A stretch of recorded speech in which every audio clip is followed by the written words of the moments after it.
আসসালামু আলাইকুম, কেমন আছেন আপনারা? আশা করি আপনারা সবাই ভালো আছেন। তো আমি আজকে বানাবো পিৎজা। তো আমার বোনকেও পিৎজা খাবে বলে, খালামা একটা পিৎজা বানিয়ে দেখাও। সেই জন্য আমি একটা পিৎজা বানাবো, আপনারা দেখতে থাকুন। তো আমি এখানে পরিমাণ মতো লবণ দিয়ে দিলাম, পরিমাণ মতো চিনি দিয়ে দিলাম, তারপর পরিমাণ মতো সাদা তেল অল্প দিয়ে দিলাম, দিয়ে এটাকে আমি ভালো করে মেখে নেব। আমার মাখানো হয়ে গেছে, এবার আমি অল্প অল্প পানি দিয়ে এটাকে আমি ডোটা বানিয়ে নেব।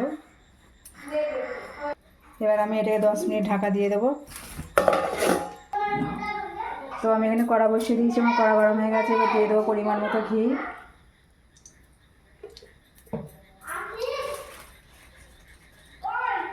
ঘি গরম হয়ে গেছে। তারপরে দিয়ে দেবো অল্প ময়দা,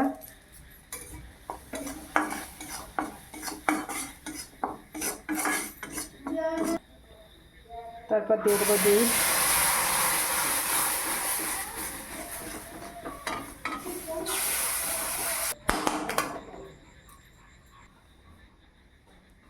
দেখুন আমার 10 মিনিট হয়ে গেছে। এবার এটাকে আমি বেলে নেব। এটা হালকা একটু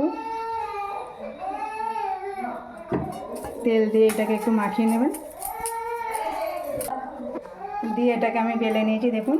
এবার এটা এর মধ্যে দিয়ে দেব। এবার হালকাভাবে এটাকে এইভাবে, এই যে আটা চামচের সাহায্যে এইভাবে ফুটো করে দিতে হবে। এবার আমি পিৎজা পাস্তা সস দিয়ে দেব, দিয়ে এটাকে এবার ভালো করে এইভাবে মাখিয়ে নিতে হবে। এবার আমি যে ময়দা দিয়ে ঘি দিয়ে যে ডোটা আমি বানিয়েছিলাম, সেটাকে এবার দিয়ে দেবো এর ওপরে। এটা বন্ধুরা চিজের কাজ করবে। এবার আমি যে সবজিগুলো কেটে রেখেছিলাম সেগুলো এবার সাজিয়ে দেব। দেখুন বন্ধুরা, আমি সবজি দিয়ে এবার সব সবজি দেওয়া হয়ে গেছে। এবার আমি মেয়োনিজটা দিয়ে দেবো এর ওপরে। এই অসীম গোসের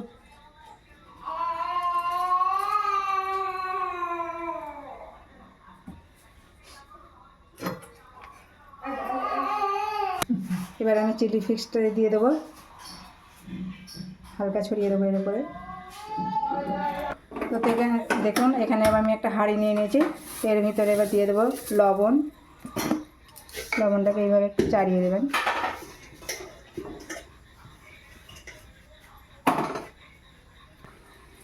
এবার এর ভিতরে একটা এইভাবে স্ট্যান্ড দিয়ে দিয়েছি বন্ধু, দিয়ে এর ভিতরে এইভাবে দিয়ে দিতে হবে।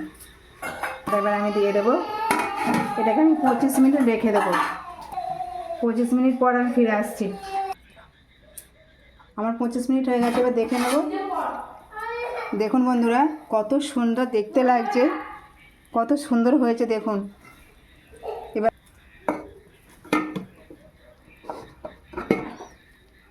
দেখুন বন্ধুরা,